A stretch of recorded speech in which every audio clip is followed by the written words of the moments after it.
Hi boys and girls, it's Mrs. Duff here. I am on location in a ravine behind my house. Now you might be wondering, why is Mrs. Duff hanging out in a ravine behind her house?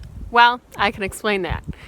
In ELA and Social Studies, we are reviewing our Colonial unit this week. So I thought it might be a fun idea to do some extension activities related to colonial times. So I've compiled a list of just a few ideas of things that you could try out to see what life was like back in colonial times.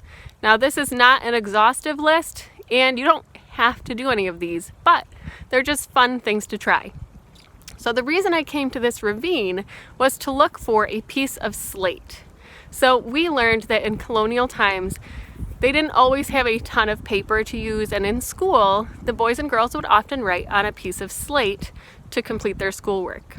So I wanted to see if I could find a piece, and I have found some, but it's really easy to break, and I've broken several pieces. So I'm gonna see if I can show you guys. We'll walk over here.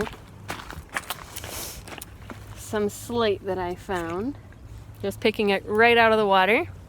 Okay, a little piece like this is fine. And there's a lot more down here. Okay, I think this is technically shale, but you can write on it. You just have to find another stone that's harder. I should have found this before I started filming. Hi boys and girls. We are back and I wasn't very successful at finding a stone that's not shale. There's a lot of shale in this particular location. So I did take this piece and you can kind of see I wrote hi. You can see my little H-I there. If you have chalk at home, that would work better. I used to do this a lot as a kid just for fun. My brother, sister, and I would find some shale and we would write on it. Well, this one works much better.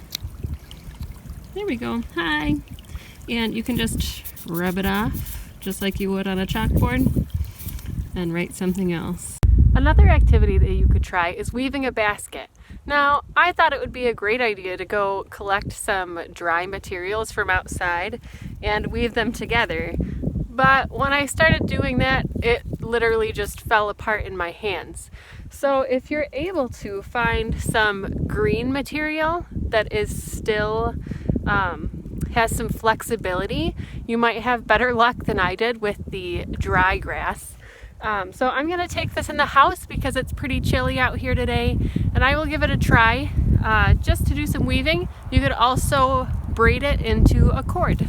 All right, boys and girls, so I have been inside for a while now, and I was able to work with that grass from the field, and I have discovered that I don't like weaving grass.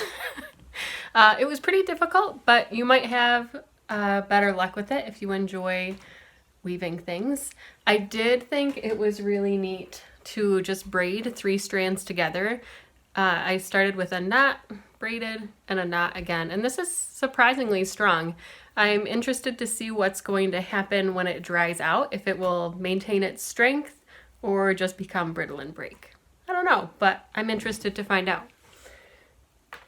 While I was inside, I also made a couple of other things. I made some biscuits following a recipe that is attached, and I also brewed a pot of tea. So in the colonies, they imported black tea from England, and they would drink that quite a bit.